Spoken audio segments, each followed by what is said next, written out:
Okay. Essential doctrines of Christianity second part మనం ఇవాళ study చేయబోతున్నాం. పోయినసారి మొదటి భాగాన్ని మనం చూసాం.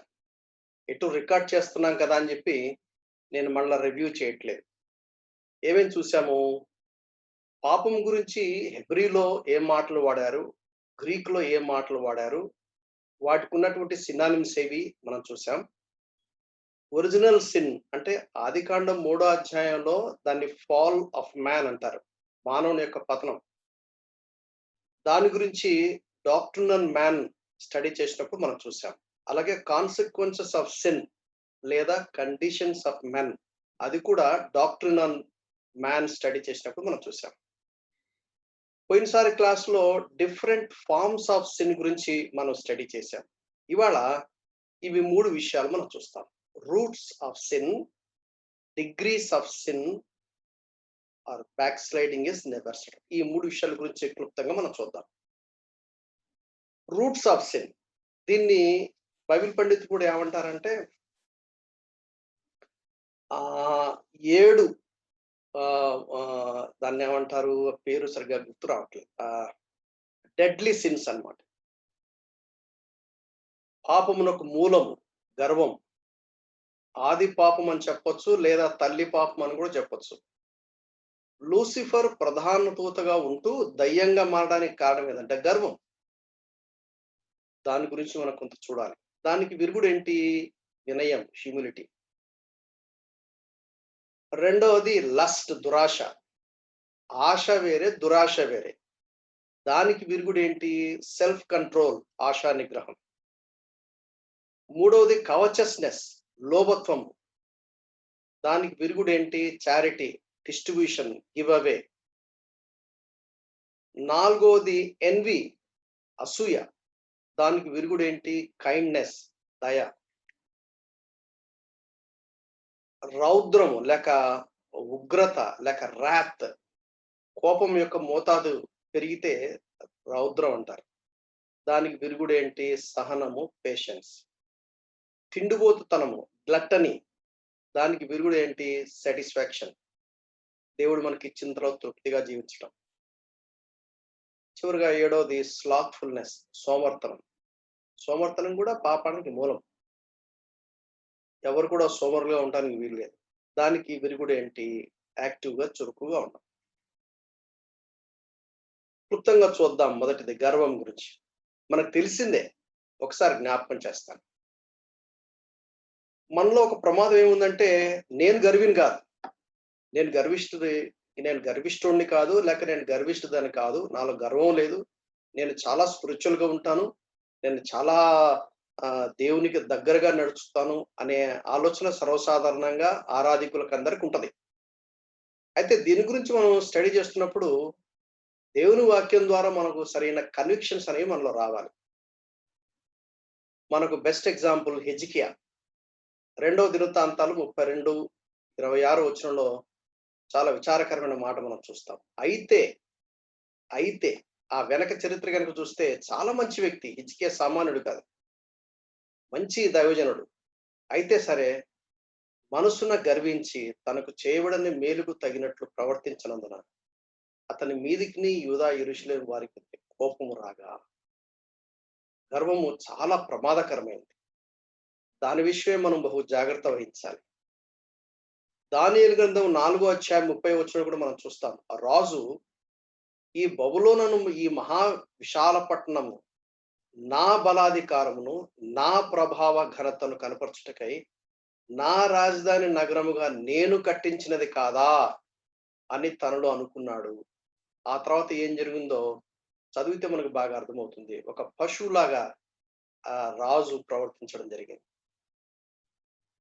మొదటి యోహాను పత్రిక 2వ అధ్యాయం 16వ వచనం. For all that is in the world, lust of the flesh, the lust of the eyes and the pride of life. లోకాశ, శరీరాశ, నేత్రాశ, జీవం, డంబం. సామెతలు 13:10 ఏం చెప్తుందంటే, గర్వము వలన జగడం పుట్టును. ఎక్కడైనా జగడం వచ్చిందనుకోండి, దానికి మూలం ఏమై ఉండాలి? గర్వమే ఉండాలి. గర్వం ఉంది అంటే గ్యారెంటీ అక్కడ జగడం ఉంటుంది. సామెతలు 16:18 నాశనమునకు ముందు గర్వము నడుచును. అంటే గర్వం ఉంది అంటే గ్యారంటీ నాశనం, గ్యారంటీ వచ్చుద్దని అర్థం అన్నమాట. అహంకారం ఏమంటారు? తెలుగులో అహంకారం అని రాయబడింది కానీ ఇంగ్లీష్‌లో ప్రైడ్ అని రాయబడింది. ప్రైడ్ ఉంది అంటే జగడం ఉంటుంది. ప్రైడ్ ఉంది అంటే నాశనం అవుతారు. ప్రైడ్ ఉంది అంటే అవమానం కంపల్సరీ. అది దేవుడు అసహించుకుంటా అంట 8:13. God hates it. దేవుడు దాన్ని అసహించుకుంటాడు. గర్వము, అహంకారము, దుర్మార్గత, కుటిలైన మాటలు నాకు అసహ్యమని దేవుడు చెప్తా ఉన్నాడు. దేవుడు చెప్తా ఉన్నాడు. ఏంటి ప్రైడ్ అంటే? Self devotion. తనను తానే ఆరాధించుకుంటారు. Self justification, self glorifying, in contempt of, అంటే దేవునికి పోటీ పడ్డం. గర్వం అనేది దేవునికి పోటీ పడ్డం. అంటే దేవునితో సమానంగా ఉండడానికి ప్రయత్నం చేయటం. ఆదికాండం 3వ అధ్యాయంలో యాక్చువల్‌గా జరిగింది అది. దేవుడు ఏమన్నాడంటే, I will help you to know what is right, what is wrong, what is good, what is bad. అంటే ఆదామవ్వలు ఏమన్నారు? No, no, no, no, we will decide. We will decide what is right, what is wrong, what is good, what is bad. దేవుడు ఏమన్నా అంటే, నువ్వు పరిశుద్ధంగానే జీవించి ఏది పవిత్రత, ఏది అపవిత్రత, ఏది నీతి, ఏది దుర్నీతి, ఏది మంచిది, ఏది చెడ్డది, అది నువ్వు తీర్మానం చేసేలాగా నేను హెల్ప్ చేస్తాను కదా అని అంటే, సైతాన్ ఏమన్నాడు? లేదు లేదు, ఎందుకని మంచిది, నువ్వు పాపం చేసి చూడు. నువ్వు పాపం చేసి then you decide what is right, what is wrong. అంటే he wanted us to taste the sin. అదే జరిగింది అక్కడ. ప్రైడ్, ఐ ఐ ఐ నేను, నాది, నన్ను, నాకు. Self devotion, self justification, self glorifying, in contempt. మీరు గమనించారు ఎప్పుడన్నా? డిస్కషన్ జరుగుతున్నప్పుడు సర్వసాధారణంగా ఎవరితోనో మాట్లాడుతున్నప్పుడు, నేను పలాంది చేశానండి, నేను కూడా చేశానండి, నేను పలానా చోటుకి వెళ్ళానండి, నేను కూడా వెళ్ళానండి. ఆ వ్యక్తిని పూర్తిగా మాట్లాడండి ఎవరు. మా అబ్బాయి పలానా చేశాడు, మా అబ్బాయి కూడా చేశాడండి. వెంటనే అంటే I'm no less, I'm no less. Self glorifying, self worship, self justification, self devotion, that is in contempt of God. Pride elevates the self over others. ఈ గర్వం ఉన్న వ్యక్తులు ఏం చేస్తారంటే, ఇతరుల కంటే తమను తాము కొంచెం 2 ఆకులు ఎక్కువగా వాళ్ళు తమను తాము ఎంచుకుంటారు. The proud are full of themselves, puffed up, inflated with self importance. ఒక 4 స్టేట్మెంట్లు వచ్చాయంటే, 4 స్టేట్మెంట్లో కనీసం 2-3 స్టేట్మెంట్లు నా, నేను, నాది, నా గురించే ఉంటుంది అక్కడ. ఇతరుల కంటే హెచ్చుగా చెప్పుకోవడానికి వాళ్ళు ప్రయత్నం చేస్తారు. Proud people not only put themselves before others, they separate themselves for others. వాళ్ళు తమను తాము ఇతరుల కంటే హెచ్చించుకోవడం మాత్రమే కాకుండా, వాళ్ళు ఏం చేస్తారంటే ఇతరుల నుంచి దూరంగా ఉండడానికి ట్రై చేస్తారు. దూరంగా ఉండడానికి ట్రై చేస్తారు. ఎందుకంటే దగ్గరకు వస్తే ఏమవుతాయంటే, నీచ బుద్ధులన్నీ బయటకు వస్తాయిగా. దూరంగా ఉండి ఏదో something different, something better and pomp and glory చూపించుకోవడానికి ప్రయత్నం చేస్తూ ఉంటారు. ఈ గర్వం ఎప్పుడు కూడా స్వయం తృప్తిని కోరుకుంటుంది. నేను తృప్తిగా ఉంటే చాలు, నేను బాగా ఉంటే చాలు. తను తాను ఆరాధించుకునేలా చేస్తుంది. అది స్వనీతిలో నుంచి పుట్టుకొచ్చింది. అదే స్వయం పరిపాలన. ఈ గర్విష్ఠులు ఎప్పుడు కూడా, వాళ్ళు ఎవరైనా కానివ్వండి, ఇతరుల కంట్రోల్లో ఉండడానికి ఇష్టపడరు. ఇతరుల పెత్తన కిందకి రావడానికి ఇష్టపడరు. ఇతరులకు లొంగి ఉండడానికి ఇష్టపడరు. వాళ్ళు ఇండిపెండెంట్గా ఉండడానికి ట్రై చేస్తారు. ఇండిపెండెంట్గా ఉండడానికి ట్రై చేస్తారు. ఒక అథారిటీ స్ట్రక్చర్ దేవుడు డెవలప్ చేసినప్పుడు, ఈ అథారిటీ స్ట్రక్చర్ కిందకి రావడానికి ఇష్టపడరు.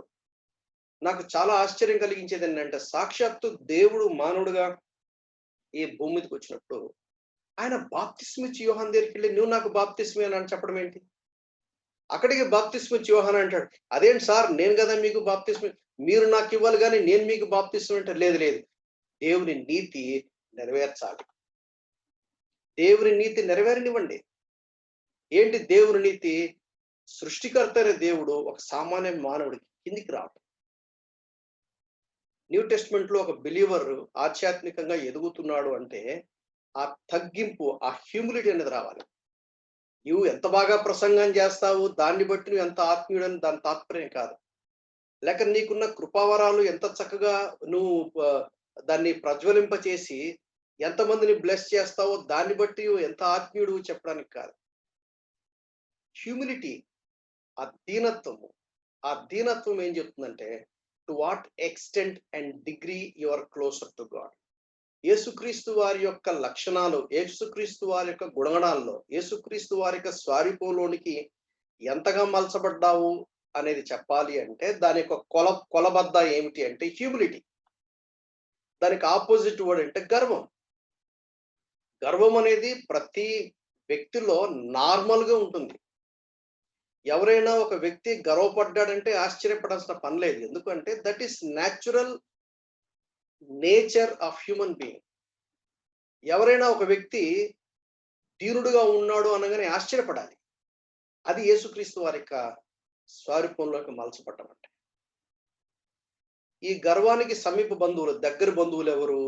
అసూయ, ఓర్వలేనితనము, లోభత్వం. వాటి గురించి కూడా మనం చూస్తాం, కొద్దిగా చూద్దాం. ఇది చాలా ప్రమాదకరమైనది గర్వం అనేది. ఎంత ప్రమాదకరమైందంటే మనం ఇందాక చూసాం, ఈ గర్వం వల్ల మనకేం పుట్టుకొస్తుంది? జగడం వస్తుంది. ముగ్గురులో ఒక గర్విష్టి ఉన్నాడు అనుకోండి, మేల్ అవ్వచ్చు, ఫీమేల్ అవ్వచ్చు, గ్యారంటీ జగడం ఉంటుంది అక్కడ. సంఘాల్లో జగడం రావడానికి కారణం ఏంటి? ఇదే కారణం. కుటుంబాల్లో మాటికి ఎందుకు జగడం వస్తుంది? ఇదే కారణం. యాక్సెప్ట్ చేయరు. ఎందుకంటే అది సామాన్యంగా మనుషుల్లో ఉన్నటువంటి నార్మల్ నేచర్ అది. అయితే శిలువ కార్యం ఒక వ్యక్తి జీవితంలో ఎంత లోతుగా జరుగుతుందో, ఎవరైతే తమను తాము యేసుప్రభు అదే అన్నాడు, తమను తాము ఉపేక్షించుకోకపోతే నన్ను వెంబడించలేరు. ఉపేక్షించుకోవడం ఏంటి? Denying self. ఆల్రెడీ పోయినసారి మనం చూసాం. A big I is crossed, not I. Not I. గర్వం చాలా ప్రమాదకరమైనది. సెల్ఫ్ సాటిస్ఫాక్షన్ అంటే నేను సాటిస్ఫాక్షన్ గా ఉండాలి, దానికోసం నేను ఏమైనా చేస్తాను. I want my satisfaction. నన్ను వర్షిప్ చేయాలి, నన్ను మెచ్చుకోవాలి, నన్ను గొప్పగా చేయాలి, నన్ను హెచ్చించాలి, నేను లైన్ లైట్లో ఉండాలి, నేను కనపడాలి, నా మీద లైట్ పడాలి, నన్ను అందరు చూడాలి, నన్ను చప్పట్లు కొట్టాలి, నన్ను మెచ్చుకోవాలి, నన్ను పలకరించాలి, నన్ను ఇన్వైట్ చేయాలి. నన్ను ఎవరైనా నెగ్లెక్ట్ చేస్తే, నన్ను ఎవరు పలకరించకపోతే నేను తట్టుకోలేను. నా వల్ల కాదు, నిద్ర రాదు, మండిపోతుంది అనమాట. అది మానవుని సామాన్యమైనటువంటి స్వభావం. తను తాను ఆరాధించుకునేలా చేస్తుంది. అది స్వనీతిలోంచి పుట్టుకొచ్చింది. అది స్వయం పరిపాలన కోరుకుంటుంది. దాని సమీప బంధువులు అసూయ, ఓర్వలేనితనంలో. ఈ సిమ్టమ్స్ ఏంటి? గర్వం ఉన్న వాళ్ళ సిమ్టమ్స్ ఏంటంటే తప్పులు పట్టుకుంటారు. నువ్వు 90% కరెక్ట్ గా చేసినా, నువ్వు 90% కరెక్ట్ గా చేశావు, గుడ్ అని అనరు. ఆ 10% ఏంటి? అది వాళ్ళు చేయమంటే 90 కాదు, 60 కూడా చేయలేరు. 90% చేస్తే కూడా ఆ 90% బట్టి ఆ వ్యక్తిని మెచ్చుకోవడం పక్కన వదిలేసి ఆ 10% పట్టుకొని తప్పులు పట్టుకుని ట్రై చేస్తారు. అంటే వీళ్ళ నోట్లో నుంచి కొంతమంది చూస్తాం ఆఫీసుల్లో, నువ్వు ఎంత తంటాలు పడి చేసినా కూడా గుడ్, నువ్వు బాగా చేసావు అనే మాట లైఫ్ లో రాదు. వాళ్ళకి ఇష్టం ఉండదు. ఎంతసేపు తప్పులు పట్టుకోవడానికి ట్రై చేస్తా ఉంటారు. అందుకనే సామెత ఉంది కదా, కోడి గుడ్డుకు కూడా ఈకలు వేకే మహానుభావులు ఉంటారు. తప్పులు పట్టుకునే మనస్తత్వం. ఎందుకు అలా జరుగుతుందంటే that is the symptom of pride. హార్ష్గా ఉంటారు, దురుసుగా ఉంటారు, మొరటుగా ఉంటారు. ఏమనాలి దాన్ని? Symptom of a pride. Hungry for attention and respect. నన్ను రెస్పెక్ట్ చేయాలి, నన్ను అందరు చూడాలి, నన్ను అందరూ పట్టించుకోవాలి, నేను కొంచెం స్పెషల్ కనపడాలని వాళ్ళు తలడిల్లిపోతా ఉంటారు. Hungry for attention, hungry for respect. Respect ఇవ్వకుంటే ఇంక పోవు అక్కడికి. ఇంకొక సింప్టమ్ ఏంటి? Defensive. I'm always right, I'm never wrong, I'm sorry అని అనరు వీళ్ళు. డిఫెన్సివ్ మోడ్‌లోకి వెళ్ళిపోతారు. నేనొక్కడినా ఎవరైనా చేస్తారు ఇది. చూడండి పర్ఫెక్ట్ ఉన్నోళ్ళు ఒక్కడిని చూపించండి అని రకరకాలుగా డిఫెన్స్ మోడ్‌లో పోతారు గానీ, yes, I'm wrong, I'm wrong, నాది తప్పు అని అనరు. ఇతరులను నెగ్లెక్ట్ చేస్తారు. ఇతరులను ఇగ్నోర్ చేస్తారు. చూసి చూడనట్టు పోతారు. దాన్ని హిందీలో అంజాన్ అంటారు. అంజాన్ కొడతారు. They look down others. అంటే తమకంటే తక్కువ చదువుకున్న వాళ్ళని, తమకంటే తక్కువ ఎకనామికల్ పొజిషన్ ఉన్న వాళ్ళని, తమకంటే డిఫరెంట్ లెవెల్స్‌లో ఎవరైతే తక్కువ ఉంటారో they always look them down.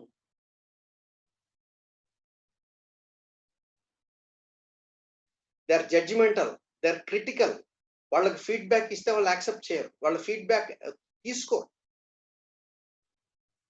Brother నేనేమన్నా మిస్టేక్ చేస్తే కొంచెం చెప్పండి, నేను కరెక్ట్ చేసుకుంటాను. చెప్పరు వాళ్ళు. నీవేంటి నాకు చెప్పేది? నీ అనుభవం ఎంత? నువ్వు నిన్నలే మొన్నొచ్చావు. ఇంకేమో మాటలు మాట్లాడతారు వాళ్ళు. They are judgemental, they are critical. వాళ్ళు ఫీడ్‌బ్యాక్ తీసుకోరు. ఇతరులను లుక్ డౌన్ చేస్తారు. ఇతరులను ఇగ్నోర్ చేస్తారు. ఇతరులను నెగ్లెక్ట్ చేస్తారు. వాళ్ళెప్పుడు డిఫెన్స్ మోడ్‌లో వెళ్తారు. నాదే right, I'm right, you are wrong. They are hungry for attention and respect. దురుసుగా ఉంటారు, మొరటుగా ఉంటారు, తప్పులు పట్టుకునే మనస్తత్వం. ఇవన్నీ కూడా గర్వము ఉన్న వ్యక్తి యొక్క symptoms. Difficult to admit when you are wrong. నీకు తెలుసు నీవు రాంగ్ అని, నేను రాంగ్ అని యాక్సెప్ట్ చేయరు. వాళ్ళేమనుకుంటారు, వీళ్ళేమనుకుంటారు? పర్ఫెక్షనిస్ట్. పర్ఫెక్ట్‌గా ఉండడానికి కోరుకుంటారు. పర్ఫెక్ట్‌గా దేవుడు తప్ప ఎవరు ఉండరు. పర్ఫెక్ట్‌గా తమ దగ్గరికి వస్తేనేమో అది సామెత ఉంది కదా తెలుగులో. మందిది మంగళవారం, మనది సోమవారం అంట. మనం చేస్తే మనుషులం కదండీ! ఎవరైనా చేస్తారండి అంటారు. అదే అవతల వ్యక్తి చేస్తే యాక్సెప్ట్ చేయరు వాళ్ళు. Talk about yourself too much. సూపర్ఫిషియల్‌గా ఉంటారు. పైకి నటన. ఎవరి సహాయం కోరరు. ఎవరి హెల్ప్ కోరరు. వాళ్ళు ఒక్కరే చేయడానికి ట్రై చేస్తారు. I'm sorry, please forgive me అని చెప్పడానికి చాలా కష్టం వాళ్ళకి. అసలు వాళ్ళు ఓటమిని అంగీకరించరు. These are all the symptoms of pride. ఎవరైనా ఉన్నారా? లేదు బ్రదర్, ఇందులో ఈ లిస్ట్‌లో నేను కవర్ అవ్వనండి అని చెప్పగలిగిన వాళ్ళు ఎవరు లేరు నేను అనుకుంటాను. We are all guilty of the symptoms. No time for others. Unwilling to be checked. ఎవరు చెక్ చేయడానికి ఇష్టపడరు. హైడ్ చేయడానికి ట్రై చేస్తారు. నీవేంటి నన్ను చెక్ చేసేది? నీవేంటి నన్ను క్వెషన్ చేసేది? నీవేంటి నన్ను అడగటం? Leave me alone. Self sufficient, independent. Everything depends upon me. These are all the symptoms of pride. ఒకవేళ వీటి గురించి మనం స్టడీ చేస్తున్నప్పుడు పరిశుద్ధాత్మ దేవుడు కనుక మనకు చూపిస్తే let us be humble. Yes Lord, I'm sorry. Please give me grace to work on this. వీటిని వర్కౌట్ చేయడానికి సహాయం. ప్రియమైన సోదరి సోదరులారా, దేవుని వాక్యం చేత పట్టుకొని దేవుని ప్రజల ముందు నిలబడి వాక్యం చెప్పాలంటే ఇవి మనలో ఉండడానికి వీల్లేదు. ఇవి మనకుంటే వాటిని పట్టుకొని ఏం చెప్తాం మనం? అయితే మనలో ఉన్నాయి. We need to work on it. We need to have a victorious. వాటి మీద మనం విజయాన్ని సాధించాలి. We have to work on it by the grace of God.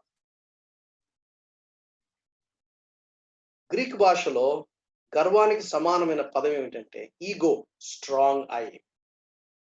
దీని గురించి గతంలో నేను మీ దృష్టికి తేవడం జరిగింది. గలతీ పత్రిక 2:20 చెప్పినప్పుడు ఎమాయ్ అని గ్రీక్ లో రాయబడింది. అదేమో identity.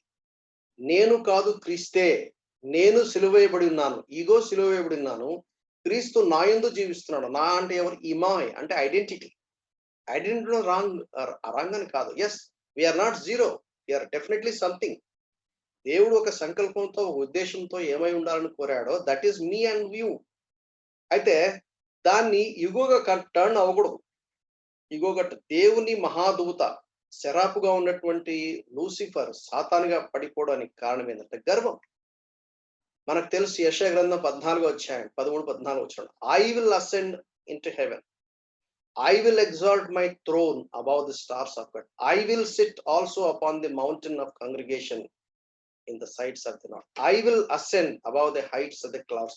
I will be like the Most High. I. That is Lucifer. అయితే ఏం జరిగింది? పతనం అయిపోయాడు. దారుణంగా పతనం అయిపోయాడు.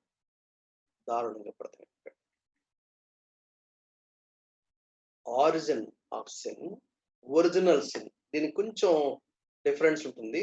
దీన్ని గ్రహించే ప్రయత్నం చేయండి. మనం ఎక్కువగా వీటి గురించి మీ need to work on hard. మనం కొద్దిగా హోంవర్క్ చేసుకోవచ్చు. ఆరిజిన్ ఆఫ్ సిన్ గురించి అన్నప్పుడు అర్థమైందంటే యెషయా గ్రంథం 14:28లో ఎక్కువగా చెప్పబడలేదు. జస్ట్ మనకి హింట్స్ చేయబడింది. సాతాను అనే యొక్క పతనం గురించి అక్కడ మనం చూస్తాం. ఒరిజినల్ సిన్ అంటేనేమో ఆదికాండం 3వ అధ్యాయము. అది ఆదాము అవల పతనం గురించి చెప్పబడింది. ఈగో స్ట్రాంగ్ అయి ఉన్నప్పుడు ఈ పిక్చర్ చూస్తే మనకి ఏమర్థం అవుతుంది? ఎవరు అద్దములో చూస్తే ఎవరుగా కనపడుతున్నారు? అది ప్రాబ్లం. చూసేదేమో క్యాట్, కనపడేదేమో lion. It's not lion, it's in fact cat, ఒక పిల్లి. తను చూసుకుంటున్నప్పుడు తను సింహంగా, ఓవర్ ఎస్టిమేషన్ అంటారు. we have some identity in Christ. Try to find out that identity. అది రోమ పత్రికలో 12వ అధ్యాయంలో అపొస్తలుడు పౌలు అంటాడు, తన్ను తాను తగిన రీతిగా ఎంచుకోవాలంటాడు. కృపావరాల గురించినటువంటి లిస్ట్ మాట్లాడుతూ పౌలు చెప్తున్నటువంటి మాట. దానికి other side of the coin ఎలా ఉంటుంది? ఎలా ఉంటుంది? Under estimation. ఓవర్ ఎస్టిమేషన్ వద్దు, అండర్ ఎస్టిమేషన్ వద్దు. దేవుడు నిన్ను నన్ను ఏమై ఉండాలని కోరాడో అదిగా ఉంటే చాలు. That's enough. No over estimation, no under estimation. The best ఏంటంటే నేను కాదు క్రీస్తే, నాట్ ఐ. ఎవరో పిక్చర్ చాలా చక్కగా వేశారు. నీలుక్కొని ఉన్నారు. క్రైస్ట్ అంటే పూర్తిగా బెండ్ అయిపోవడం. Not I but Christ. నన్ను చూపించుకోవడానికి ప్రయత్నం చేయకుండా క్రీస్తును చూపించే ప్రయత్నాన్ని మనం ఎప్పుడు చేయాలి. యాంటీడోట్ ఫర్ ప్రైడ్ ఎప్పుడు సాధ్యమవుతుందంటే టు క్రూసిఫై ఐ అనే నేను, నా స్వయాన్ని, నా ఈగోను ఏం చేయాలంటే సిలువ చేత అణచాలి. గర్వమునకు విరుగుడు ఏంటంటే వినయం, హ్యూమిలిటీని ఎలా డిఫైన్ చేయొచ్చు మనం? ఏంటి హ్యూమిలిటీ అంటే? హ్యూమిలిటీ అంటే ఏంటంటే అంతా ఉంది కానీ ఏమీ లేని వారి వల్ల ఉండాలి. యేసుక్రీస్తుకు అంతా ఉంది. అందుకనే ఫిలిప్పీ 2:5 అంటాడు, లెట్ యేసుక్రీస్తుకు కలిగిన మనసు, మైండ్ అని రాయబడింది. Christ like mind. యేసుక్రీస్తు కలిగిన మనసును మీరు కలిగినుడి. ఏంటిది? ఆయన సాక్షాత్తు దేవుడేండు కూడా తను తగ్గించుకున్నాడు. కెనోసిస్ అంటారు గ్రీకు భాషలో. He emptied himself. ఎంప్టీ చేసుకోకపోతే హ్యూమిలిటీ రాదు. Antidote for pride is humility. You have everything, but you behave as if you have nothing. You just a simple, ordinary person లాగా ఉంటాం. హ్యూమిలిటీ. నేను చూశాను నా లైఫ్లో కొంతమంది భక్తులను చూశాను. They are very humble. They are in fact very big people, but still వాళ్ళు అలా చూపించుకోరు. కామ్గా ఉంటారు, అందరితో పాటు తిరుగుతారు, అందరితో పాటు కలిసిపోతారు, చాలా హంబుల్గా ఉంటారు. యాక్చువల్గా వాళ్ళ స్పిరిచువాలిటీ బయటకు వచ్చినప్పుడు వాళ్ళ మీద గౌరవం పెరుగుతుంది. హంబుల్గా ఉండే వాళ్ళని చూసినప్పుడు యాక్చువల్గా వాళ్ళ హ్యూమిలిటీని బట్టి ఇతరులు చూసినప్పుడు వాళ్ళు ఇంకా ఎక్కువగా గౌరవిస్తారు. గర్వం చాలా ప్రమాదకరమైనది. అందుకనే దాని గురించి మనం కొంచెం ఎక్కువసేపు చూడాల్సి వచ్చింది. తర్వాత దురాశ. ఏంటి దురాశ అంటే? లస్ట్కి రకరకాల ఫ్లేవర్స్ ఉంటాయి. అయితే మనం ఆశాజీవులం, మనం నిరాశాజీవులం కాదు.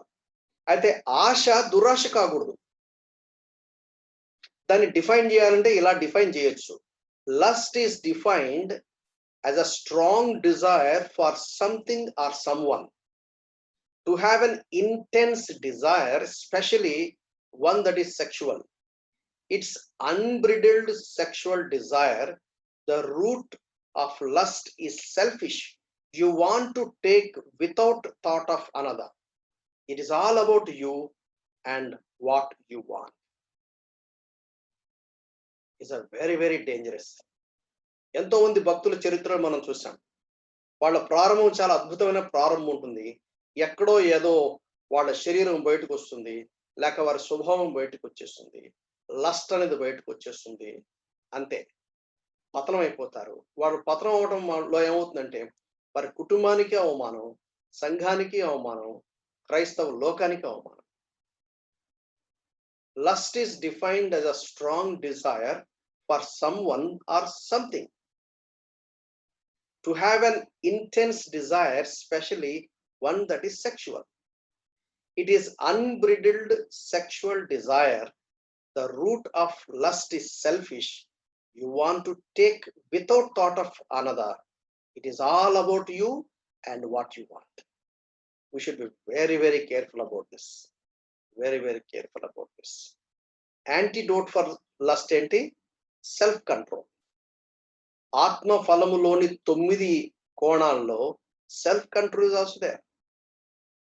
పరిశుద్ధాత్మ దేవుడు నీ జీవితంలో పనిచేస్తున్నప్పుడు ఆయన నీకు సెల్ఫ్ కంట్రోల్ ఇస్తాడు. తిమోతితో పౌలు అంటాడు, దేవుడు ఇంద్రియ నిగ్రహ శక్తికి ఇచ్చాడు, ఆయన పిరికితనం గల ఆత్మను మనకి ఇవ్వలా. ఇది సామాన్యంగా ఒక మానవుడు తనకున్నటువంటి శక్తి సామర్థ్యాల చేత జీవించడం సాధ్యం కాదు. అయితే రక్షణ పొందిన విశ్వాసిగా you can control yourself.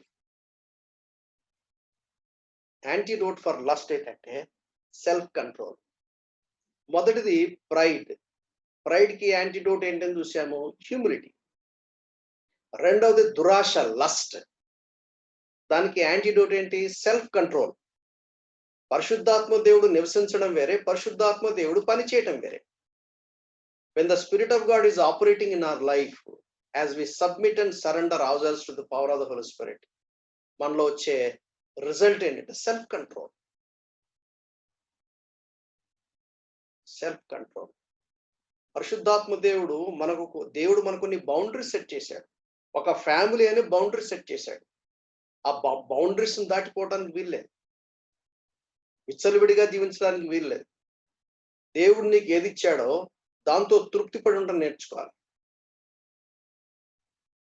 Antidote for lust is self control. మూడవది కవచస్నెస్, లోభత్వం. నిర్గమకాండం 20:17 చూస్తాం. Strong desire to have that which belongs to another. ఇతరులకు సంబంధించింది నీకు కావాలి. The 10th command forbids coveting anything that belongs to your neighbor, including his house, wife, servants, ox, donkey, or anything that belongs to him.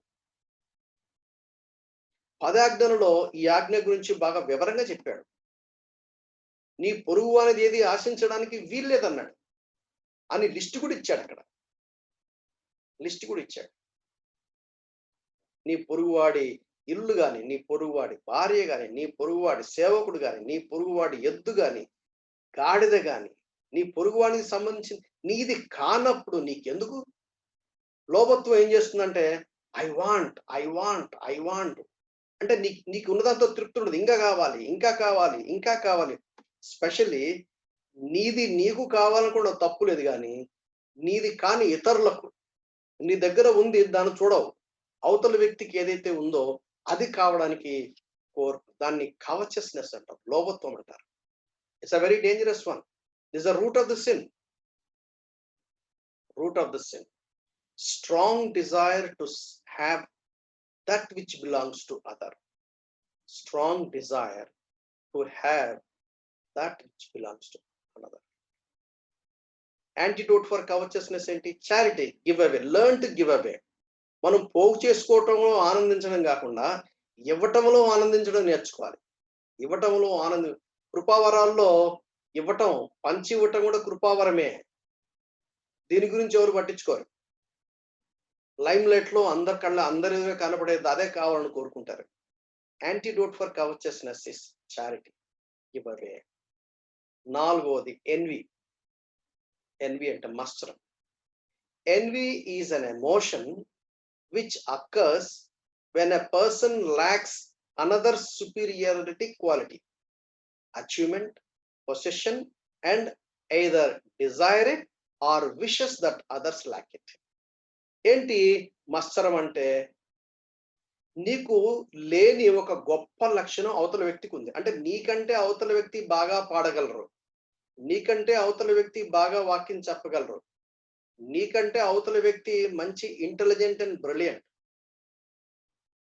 ఏంటి మత్సరం అంటే? నీకు లేని నీకంటే better quality అవతల వాళ్ళకు ఉన్నప్పుడు అది వాళ్ళ దగ్గర నుంచి నీకు రావాలని కోరుకుంటావు, లేదా వాళ్ళు నాశనం అవ్వాలని కోరుకుంటావు. మత్సరం. మత్సరం అంటే నేను దీని గురించి దాదాపు ఎక్కడో ఒక చోట చాలాసేపు మాట్లాడాను. ఈ మత్సరం అనే మూల భాషలో రాసినప్పుడు దాంట్లో ఇచ్చిన ఫీలింగ్స్ ఏంటంటే మొహమంతా ఎర్రగా కందగడ్డలాగా మారిపోతుందట. అంటే నువ్వు తట్టుకోలేవు. నీకు లేనిది ఇతరులకు ఉంది. ఎందుకు ఉందంటే ఆ క్వాలిటీ నీకు లేదు, అది నీకు రాదు. కానీ అది దట్స్ డిఫరెన్స్. కవచస్నెస్ కి దీనికి ఉన్న డిఫరెన్స్ అది. ఈ ఎన్వి అంటే నీకంటే బెటర్ క్వాలిటీ, బెటర్ పర్సన్ అవతల వ్యక్తి ఉన్నప్పుడు అది నీవు కావాలని కోరుకుంటావు, లేదా అవతల వ్యక్తి అది ఉండకుండా అవతల వ్యక్తికి అది అది అది ఉండకుండా ఎర్రటి కారు ఉందనుకోండి, నీది లేదు, ఆ కారు నాశనం అవ్వాలని కోరుకుంటావు. ఒక మంచి పొలం, ఒక మంచి తోట, ఒక మంచి ఇల్లు, ఒక మంచి మొబైల్, అది ఏదన్నా అవ్వచ్చు, whatever it may be. మత్సరం. నీకు లేనిది అవతల వ్యక్తికి ఉంది, అవతల వ్యక్తి దగ్గర నుంచి నువ్వు దాన్ని అది నీకు కావాలని కోరుకుంటావు, కానీ న్యాయబద్ధంగా అది నీకు రాదు. న్యాయబద్ధంగా నీకు అది రాదు. అయితే నువ్వు కావాలని కోరుకుంటావు, లేదా అవతల వ్యక్తికి అది ఉండకూడదు. అది మత్సరం. చాలా డేంజరస్. ఓర్వలేరు. సంఘాల్లో ఇటువంటి వ్యక్తులు ఏం చేస్తారంటే అణిచేయడానికి ట్రై చేస్తారు. అటువంటి వ్యక్తులతో ఎల్లగొట్టడానికి ట్రై చేస్తారు. చాలా విచారకరం. మత్సరం. కుటుంబాలు నాశనం అవడానికి మత్సరం, సంఘాలు నాశనం అవడానికి మత్సరం, సొసైటీ నాశనం అవడానికి మత్సరం. ఇవన్నీ పాపానికి మూలం. జలసి, ఓర్వలేనితనం. ఈ రెండు దగ్గర బంధువులు. మత్సరము, ఓర్వలేనితనం. Envy, jealousy. ఈ రెండింటి కొంచెం తేడా ఉంది. ఏంటి జలసి అంటే? Jealousy has to do withholding on what you have because you are afraid that someone else is going to take it away, while envy has to do with wanting what someone else has. ఓర్వలేని తర్వాత అదంటే నీ దగ్గర ఉంది, అది ఎవడు లాక్కొని పోతాడా అని చెప్పేసి దాన్ని గట్టిగా పట్టుకునే ప్రయత్నం అన్నమాట. అంటే దాన్ని కాపాడుకునే ప్రయత్నం. ఓ కుర్చీ మీద కూర్చున్నావు, ఆ కుర్చీ మీద చాలా మంది కళ్ళు ఉన్నాయి, ఆ కుర్చీని కాపాడుకోవడానికి నువ్వు చేసే ప్రయత్నం ఓర్వలేనితనం. ఎన్వి అంటే నీ దగ్గర లేదు, అవతల వ్యక్తి దగ్గర ఉంది. ఎందుకంటే ఇట్స్ అ సుపీరియర్ క్వాలిటీ. అది నీకు న్యాయంగా రాదు, కానీ కావాలని కోరుకుంటావు, లేదా ఆ వ్యక్తికి ఉండకుండా ఉండాలని కోరుకుంటావు. ఓర్వలేనితనం అంటే నీకుంది. ఇది సర్వసాధారణంగా అత్త కోడళ్ళ మధ్య జరిగే ఎక్కువ వివాదం. అది అంటే they don't want to give away, they want to withhold. అది ఓర్వలేనితనం అంటే. Jealousy has to do with holding on what you have because you are afraid that someone else is going to take it away, while envy has to do with wanting what someone else has. Envy, jealousy. Envy is when you want something someone else has, and jealousy is when you are afraid someone else is going to take what you have. నీ దగ్గర ఉన్నది వాళ్ళు ఎక్కడ లాక్కుని పోతారో అని దానికోసం చేసే ప్రయత్నము జలసి. నీ దగ్గర లేనిది అవతల వ్యక్తి దగ్గర నుంచి కావాలని కోరుకోవటం envy. Antidote for envy is kindness. 5వది రౌద్రం, కోపం. దానికి యేసుక్రీస్తు వారు మత్తయి సువార్త 5వ అధ్యాయంలో అని అన్నాడు, నేను మీతో చెప్పున్నది ఏమనగా. అంటే ఏం చేశారంటే పరిసయ్యులు కానీ శాస్త్రులు కానీ వాళ్ళు లేఖనాల్లో ఉన్నది ఉన్నట్టుగా చదువుకోవడం కాదు, దాన్ని వాళ్ళు ఓరల్ గా చాలా యాడ్ చేశారు. 613 ఉన్నాయి కమాండ్స్. దీంట్లో డూస్, డోంట్స్ ఉన్నాయి. ఓల్డ్ టెస్టిమెంట్ కమాండ్మెంట్స్ ఉన్నాయి, న్యూ టెస్టిమెంట్ కమాండ్మెంట్స్ ఉన్నాయి. యూదులు అవన్నీ కూడా నీట్ గా ఆర్గనైజ్ చేసి దానికి స్టాటిస్టిక్స్ ఇచ్చారు. యేసుక్రీస్తు నేను మీతో వాళ్ళు ఇలా మీరు విన్నారు కదా, నేను మీతో చెప్పున్నదేమనగా తన సహోదరుని మీద కోపపడువాడు అంటే వ్యర్థముగా కోపపడువాడు అని అక్కడ రాయబడింది. యాక్చువల్గా కోపపడడం తప్పు కాదు, ఎందుకంటే కోపపడుడి కానీ పాపం చేయకూడని ఎఫెసీ 4:26 ఉంది. కోపపడడం అనేది it is a natural instinct of every human being. అది యాక్చువల్గా ఎందుకు పెట్టాడంటే it's like a defence mechanism. కోపం అనేది ఎందుకు పెట్టాడంటే it's like a defence mechanism. అది దేనికైనా ఉంటుంది. పిల్లి కూడా పులైపోతుందంట 4 గోడల మధ్యలో కిటికీలు తలుపులేసి దాన్ని కొట్టడానికి పోతే అది పుల్లాగా అడ్డం తిరుగుతున్న సామెత ఉంది. సో కోపడడం తప్పు కాదు, కానీ కోపడితే ఏం చేస్తున్నాడు ఇంపార్టెంట్. రెండవది అది ఎంత మటుకు హోల్డ్ చేస్తున్నది ఇంపార్టెంట్. తన సహోదరుని మీద నిర్నిమిత్తముగా కోపపడు ప్రతివాడు విమర్శకు లోనవును. తన సహోదరుని చూసి వ్యర్థుడా అని చెప్పువాడు మహాసభకు ద్రోహి అని చెప్పువాడు నరకాగ్నికి లోనవునని యేసుక్రీస్తు వారు సెలవిచ్చారు. అంటే అక్కడ పాయింట్ ఏంటంటే నీవు కోపం వచ్చినప్పుడు ఎలా బిహేవ్ చేస్తున్నావో అనేది చాలా ప్రాముఖ్యంగా వస్తుంది. ఒక విశ్వాసి ఎదుగుతున్నప్పుడు ఆ విశ్వాసి ఎంత ఎదిగాడు అని తెలుసుకోవడానికి ఇది ఒక పరీక్ష లాగా పెట్టుకోవచ్చు. ఎందుకంటే ఎమోషనల్ యాటిట్యూడ్స్ ఎలా ఉన్నాయని చెక్ చేసుకోవాలి. ఎమోషనల్ యాటిట్యూడ్స్ ఎలానో చెక్ చేసుకోవాలి. కానీ దేవుడు కూడా కోపడ్డాడు. రోమా 1:18 దేవుని కోపం యాక్చువల్గా రాత్ ఆఫ్ గాడ్ అని రాయబడింది ఇంగ్లీష్ లో. అయితే దేవుడు దాన్ని రైచస్ యాంగర్ అంటారు. రైచస్ యాంగర్ అంటే దేవుడు పరిశుద్ధుడు గనక పరిశుద్ధతకు వ్యతిరేకమైనటువంటి పాపము ఖచ్చితంగా దేవుడు న్యాయం చూపించాలి.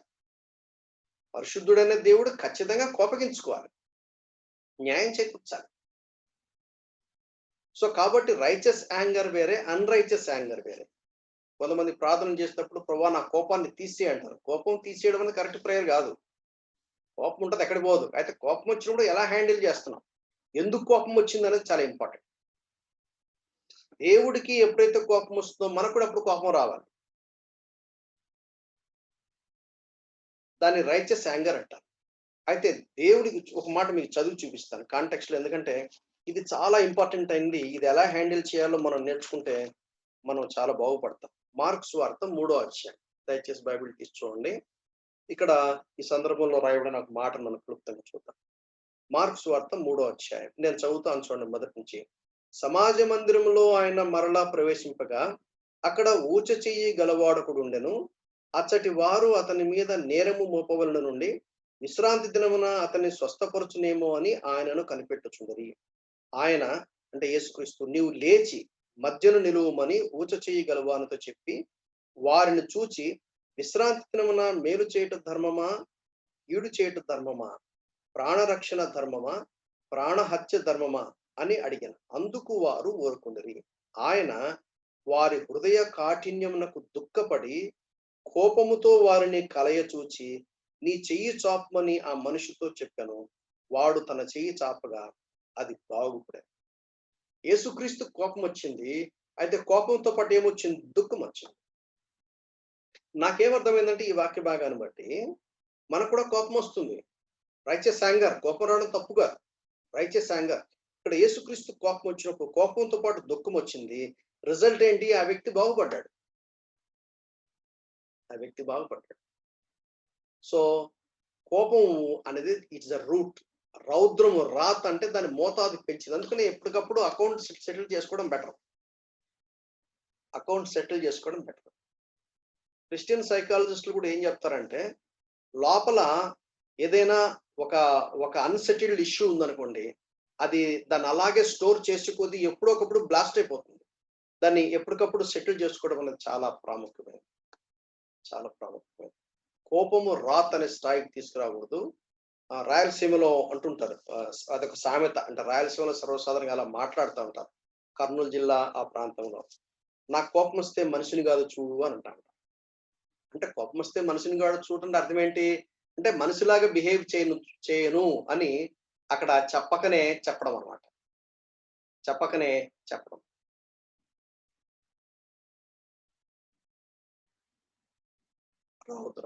Antidote for wrath is patience.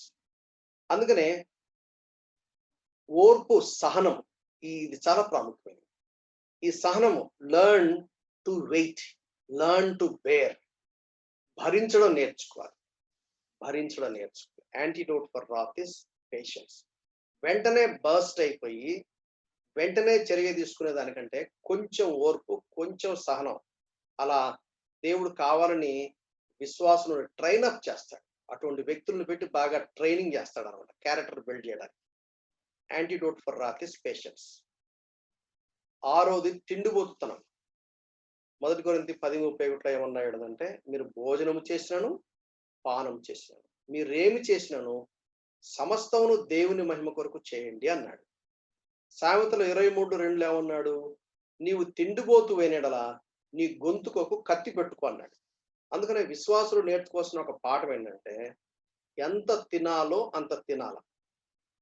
తిండి విషయంలో కూడా ప్రాపర్ డిసిప్లిన్ ఉండటం అవసరం. మరీ తిండి మానేసి ఉపవాసాలు ఎక్కువ చేయడం కూడా కరెక్ట్ కాదు. ఎందుకంటే ఈ దేహము దేవుడు పరిశుద్ధాత్మ నిలయంగా చేశాడు కాబట్టి, ఈ దేహాన్ని పాడు చేస్తే దేవుడు వాణ్ణి పాడు చేస్తానండి. అక్కడ రెండు అర్థాలు వస్తాయి.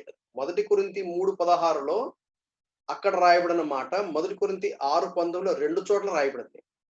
1 కొరింథీ 6వ అధ్యాయంలో రాయబడినప్పుడేమో ఇండివిజువల్ వ్యక్తి గురించి రాయబడిన మాట.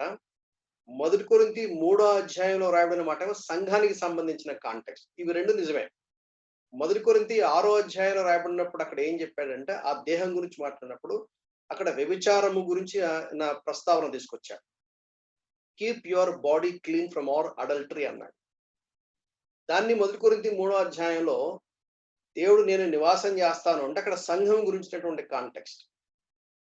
కాబట్టి దేవుని యొక్క ఉద్దేశం ఏంటంటే, ఈ దేహాన్ని ఎంత తినాలో అంత తినాలి, ఎంత పెట్టాలో అంత పెట్టాలి. Learn to discipline. No over eating, no under eating. ఉపవాసాలు కూడా చేయొచ్చు, కానీ ఉపవాసాలు కూడా క్రమబద్ధమైన పద్ధతిలో చేయడం అవసరం. ఒక ఆర్గనైజ్డ్ గా, ఒక సిస్టమేటిక్ గా మనం చేయడం చాలా ప్రాముఖ్యం. సో ఎవరైనా ఎందుకు భోంచేస్తున్నారు సార్ అంటే ఏం చెప్పాలంటే, దేవుని మహిమార్థమే చేస్తున్నాను అన్నంత స్థాయికి మనం ఎదిగే విధంగా ఉండాలి. అసలు పౌలు ఏమంటాడంటే, తెస్సలోనికీయులకు రాసిన పత్రికలో రాస్తూ, ఎవడైనా కష్టపడి పని చేయకుంటే వాడు భోంచేద్దు అన్నాడు.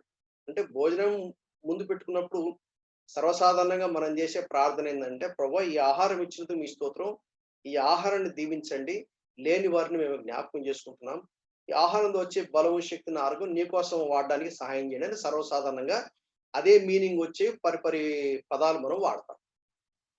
కానీ తెస్సలోనికీ పత్రికలో పౌలు రాసిన మాటలను బట్టి కనుక మనం జాగ్రత్తగా చూస్తే, మనం తినబోయే ముందు అసలు నీ తిండి తినడానికి అర్హున్నా కాదా అనే ప్రశ్న కూడా మనం వేసుకోవాలి. కష్టపడకుండా భోంచేయొద్దు అంటాడు. సో కాబట్టి ఈ తిండి గురించి కూడా బైబిల్లో రాయబడింది. బేసిక్ ఇన్స్టింక్ట్, నీకు ఆకలి అవ్వాలి. ఆకలి అవ్వకపోవడం కూడా రోగమే. ఆకలి అవ్వటం. సో కాబట్టి తిండిబోతుతనము. ఎందుకంటే తిండిబోతుతనం ఏం చేస్తుందంటే మత్తునిస్తుంది. Your mind will not be active. నీ బాడీ నీ కంట్రోల్లో ఉండదు. కాబట్టి ఇది కూడా పాపం చేయడానికి దోహదం అయ్యేదే. యాంటీడోట్ ఫర్ గ్లటనీ అంటే సాటిస్ఫాక్షన్. దేవునికి ఎంత ఇచ్చాడో అంతతో తృప్తి పడుండని నేర్చుకోవాలి. పౌలు అదే అన్నాడు, నన్ను ఏ స్థితిలో పెడితే ఆ స్థితిలో ఉండ నేను నేర్చుకున్నాను అన్నాడు. ఇది ఆటోమేటిక్గా వచ్చేది కాదు, నేర్చుకోవాలి. సాటిస్ఫాక్షన్. తిండిబోతుతనానికి యాంటీడోట్ ఏంటిదంటే సాటిస్ఫాక్షన్. దేవుడు ఇచ్చిన దాంట్లో తృప్తిగా ఉంటాం, నేర్చుకోవాలి. 7వది సోమర్తనం. ఎవడైనాను పని చేయని వాళ్ళని ఎడల వాడు భోజనము చేయకూడదని మీకు ఆజ్ఞాపించింది కదా. సోమరి చీముల యొద్దకు వెళ్ళడము, వాటి నడతలు కనిపెట్టి జ్ఞానం తెచ్చుకున్నాం. సోమరితనం కూడా అంటే విశ్రాంతి అవసరమే, విశ్రాంతి తీసుకోవాలి, కానీ మోతాదుకి మించిన విశ్రాంతి పనికిరాదు. అట్లా అని చెప్పి వర్క్ హాలిజం ఈ దినాల్లో అది కూడా జరుగుతుంది. అందుకని ఎవరు, I think it is doctor C S Lewis అనుకుంటాను చెప్పింది, devil brings errors in pairs. అంటే both extremes are wrong. Workaholism అంటే అర్థం ఏంటి? రెస్ట్ తీసుకోకుండా work work work work work. That is wrong. Our body is not design to keep working 24/7. అందుకని నువ్వు విశ్రాంతి తీసుకో అన్నాడు. 7వ దినాన నువ్వు విశ్రాంతి తీసుకో అన్నాడు. డోంట్ వర్క్ అన్నాడు. ఆ దినం ఏం చేయాలంటే దేవుని దగ్గర గడపాలి. విశ్రాంతి తీసుకోవడం అంటే అర్థం ఏంటంటే పోయి తిని పండుకోని అర్థం కాదు అక్కడ. Spend time with God. ఆ దినాల్లో అదే చేసేవాడు. లేవికాండం 23వ అధ్యాయంలో మనం చూస్తాం. సబ్బాతు అంటే సబ్బాతుకు ఒక పద్ధతి ఉంది. దేవుడు ఒక ఉద్దేశంతో పెట్టాడు. సోమర్తనం అంటే ఎంత విశ్రాంతి తీసుకోవాలో అంత విశ్రాంతి తీసుకోవాలి. విశ్రాంతి తీసుకోకుండా పని చేయడం తప్పే. అవసరమైన దానికంటే ఎక్కువ విశ్రాంతి తీసుకోవడం కూడా తప్పే. Laziness. We should be active. We should be active. We should not be lazy. Antidote for laziness is to be active. 7 విషయాలు మనం చూస్తాం. Roots for sin. సో ఈ 7 విషయాల విషయం కనుక మనం జాగ్రత్తగా ఉంటే పాపము చేయకుండా ఉండే అవకాశం ఉంది. డిగ్రీస్ ఆఫ్ సిన్ అంటే పాపంలో కూడా డిగ్రీస్ ఉంటాయా? చిన్న పాపము పెద్ద పాపం లాంటిది ఉంటుందా? ఇది కొంచెం delicate issue. But still Bible ఏదైతే చెప్తుందో దాని గురించి మనము కొన్ని విషయాలు నేర్చుకుని చాలా బాగుంది. యాకోబు పత్రిక 2వ అధ్యాయం 10వ వచనంలో అది కనుక మనం చదివితే మనకేం అర్థమవుతుందంటే, మనుషులమైన మనం ఎవ్వరం కూడా పరిపూర్ణంగా పర్ఫెక్ట్ గా ఉంటాం అన్నది ఈ before death it is not possible అనేది మనకు అర్థమవుతుంది. 2:10 ఎవడైనను ధర్మశాస్త్రమంతయు గైకొని ఒక్క ఆజ్ఞ విషయంలో తప్పిపోయిన ఎడల కింద అక్కడ ఒకటి కింద తొట్టిల్లిన ఎడల ఆజ్ఞలన్నిటి విషయంలో అపరాధయగును. Is talking about the law, ధర్మశాస్త్రం. యాక్చువల్గా చెప్పాలంటే న్యూ టెస్ట్మెంట్ బిలీవర్ నూతన నిబంధనలో దేవుడు ఇచ్చినటువంటి ఆజ్ఞలు ఎందుకు మత్తయి సువార్త 5, 6, 7 అధ్యాయాలు ఏమిటి అంటే that is the interpretation of the law. కొంత భాగాన్ని ప్రాముఖ్యమైన వాటిని యేసుక్రీస్తు వారు ఇంటర్ప్రిట్ చేశాడు. పాత నిబంధనలో ఏమన్నాడు? వ్యభిచారం చేస్తే పాపం అన్నాడు. దాన్ని ఇంటర్ప్రిట్ చేసి కొత్త నిబంధనకు వచ్చి ఏమన్నాడు? మోహపు చూపుతో చూస్తేనే పాపం చేసినట్లు లెక్క అన్నాడు. పాత నిబంధనలో మర్డర్ చేస్తే పాపం అన్నాడు. కొత్త నిబంధనలో ద్రోహి వ్యర్థుడా అంటే నువ్వు మర్డర్ చేసినట్లు లెక్క అంటాడు. లెక్క ప్రకారంగా పాత నిబంధన కఠినమా కొత్త నిబంధన కఠినమా? లెక్క ప్రకారంగా చెప్పాలంటే న్యూ టెస్ట్మెంట్ లో క్రీస్తును సిలువ మోసుకుని క్రీస్తును వెంబడించడం it is not easy task. అయితే it is possible with the help of the holy spirit. పరిశుద్ధాత్మ దేవుని సహాయంతో మనకు సాధ్యం. అది మనం మొట్టమొదటిగా బేసిక్ గా మనం గుర్తుపెట్టుకోవాలి. ఈ మాటలు ఎందుకు చెప్పాల్సి వచ్చిందంటే రోమన్ క్యాథలిక్ బిలీఫ్ సిస్టమ్ లో వాళ్ళు లేబుల్ పెట్టింది ఏంటిదంటే మార్టల్ సిన్ అండ్ వెనియల్ సిన్ అని 2 వాళ్ళు లింకులు పెట్టారు. అంటే వాళ్ళ సిద్ధాంతాలు చాలా వేరేగా ఉంటాయి. ప్రొటెస్టెంట్ సిద్ధాంతానికి రోమన్ క్యాథలిక్ సిద్ధాంతానికి చాలా రోమన్ క్యాథలిక్ సిద్ధాంతం ఏం చెప్తుందంటే రక్షణ అనేది కేవలం విశ్వాసం ద్వారా మాత్రమే కాదు, ఆ విశ్వాసంలో నీవు కూడా కొంత కంట్రిబ్యూట్ చేయాలి. అంటే వాళ్ళు ఏం చేశారంటే బాప్తిస్మం, అందుకనే ఎవరైనా కానీ మీరు రక్షించబడ్డారంటే బాప్తిస్మం తీసుకున్నాం అనేది వెంటనే చెప్పేస్తారు. ఎందుకు చెప్తారంటే రోమన్ క్యాథలిక్ ఫిలాసఫీ, వాళ్ళ అండర్స్టాండింగ్, వాళ్ళ ఫెయిత్ సిస్టమ్ ఏం చెప్తుందంటే నువ్వు బాప్తిస్మం తీసుకుంటేనే నువ్వు రక్షించుకున్నట్టు లెక్క. సో బాప్తిస్మము అనేది వాడి రక్షణలో అదొక పార్ట్. అది ఏంటిది అంటే that is the ministry of the church. దేవుడు చర్చికి ఇచ్చినటువంటి ఒక కమాండ్ అది. ఆ బ్యాప్టిజం కూడా దాని వెనక వాళ్ళ సిద్ధాంతాలు రకరకాలుగా ఉన్నాయి. అలాగే వాళ్ళు మాట్లాడుతూ దాంట్లో పాపం కూడా వాళ్ళు డిఫరెంట్ డిగ్రీస్ పెట్టారు. వాళ్ళు ఆ డిగ్రీస్ పెట్టి ఏం చేయాలంటే ఆ పాపం యొక్క పరిహారం లేక క్షమాపణ కావాలంటే ప్రొటెస్టెంట్స్ బిలీఫ్ సిస్టమ్ ఏం చెప్తుందంటే లేక మనం నమ్మేది ఏం చెప్తుందంటే విశ్వాసం ద్వారా అతి పరిశుద్ధ సన్నిధిలో ఉన్నటువంటి దేవుడి దగ్గరికి మానవుడు వెళ్ళడానికి యేసుక్రీస్తు వారు సెలవులో చేసిన విమోచన కార్యం ద్వారా తెర చిరిగిపోయింది కాబట్టి మధ్యవర్తులు ఎవరు లేరని మనం అంటాం. కానీ వాళ్ళు ఏమంటారు, లేదు దేవుడు మధ్యవర్తులను పెట్టాడు కాబట్టి ఒక సిస్టమ్ ఉంది, ఆ సిస్టమ్ ద్వారా వెళ్ళాలని చెప్పి వాళ్ళు అంటారు. ఆ కాంటెక్స్ట్ లో మనకు డిఫరెన్స్ డిగ్రీస్ ఇన్ సిన్ అని వాళ్ళు చెప్తారు. కానీ వాళ్ళు చెప్పిన దానికి మనము ఒప్పుకునే దానికి కొంత చిన్న వ్యత్యాసం ఉంది. దాని గురించి మనం చూడాలి. కొన్ని వాక్యాలు చూస్తే గానీ మనకు అర్థమవుతుంది. Some Protestants believe all sin is sin before God, no degrees of sin. Some Protestants అని డెలిబరేట్ గా అక్కడ పెట్టడం జరిగింది, నాట్ ఆల్. ఎందుకంటే మనం తర్వాత మనం వాక్యాన్ని కొంచెం చూసినప్పుడు మీకు కొద్దిగా అర్థమవుతుంది.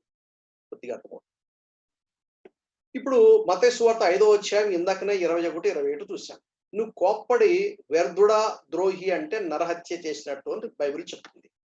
మరి లిటరల్ గా నరహత్య చేసిన దానికి లిటరల్ గా కాకుండా మైండ్ లో నరహత్య చేసిన తేడా ఉందా లేదా? మీరు ఆలోచించండి. నేను ఆన్సర్ నేను చెప్పను. మీరు కూడా బ్లైండ్‌గా స్వాలో చేయండి అని కూడా నేను చెప్పను. వాక్యంలో ఏదైతే ఉందో దాన్ని నేను మీ ముందు పెడతాను. దాన్ని మనం స్టడీ చేసి ఒక అవగాహన మనం కలిగి ఉంటే చాలా ప్రాముఖ్యమైనది.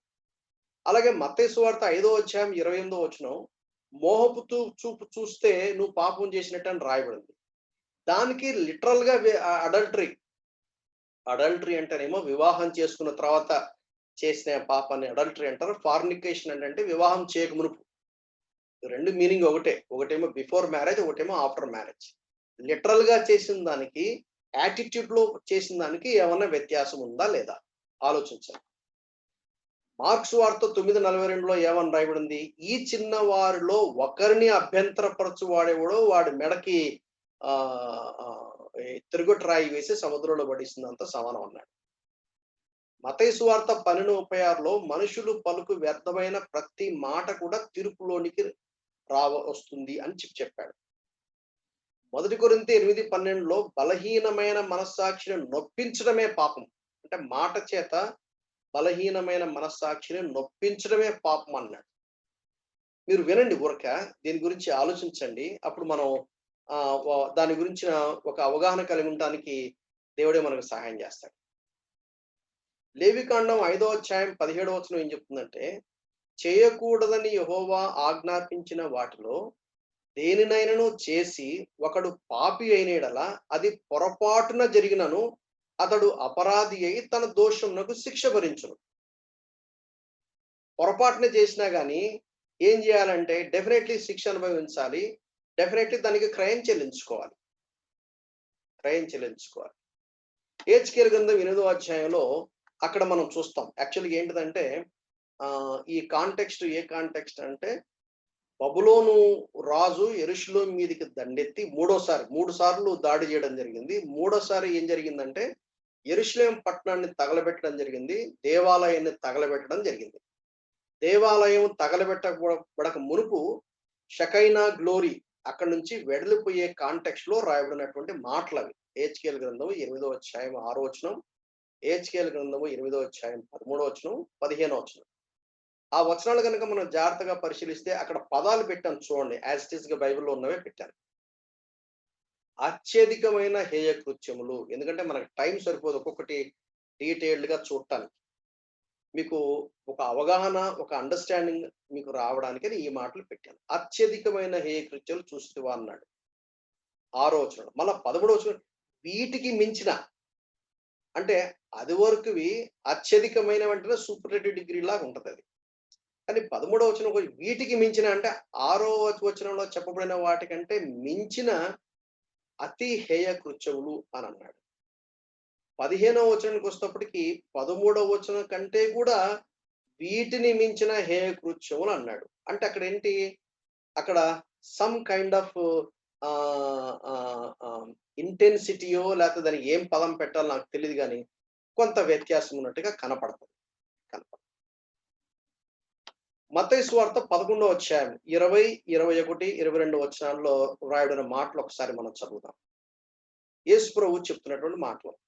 పిమ్మట ఏ పట్టణములలో ఆయన విస్తారమైన అద్భుతములు చేసెనో ఆ పట్టణముల వారు మారుమనసు పొందకపోవటం వలన ఆయన వారిని ఎట్లు గద్దింపసాగాను. ఏమని గద్దించాడు? అయ్యో కొరాజీనా, అయ్యో బెత్సయిదా, నీ మధ్య చేయబడిన అద్భుతములు తూరు సీదోను పట్టణములలో చేయబడిన యెడల ఆ పట్టణంలో వారు పూర్వమే గోనపట్ట కట్టుకొని బూడిద వేసుకొని మారు మనసు పొంది ఉందురు.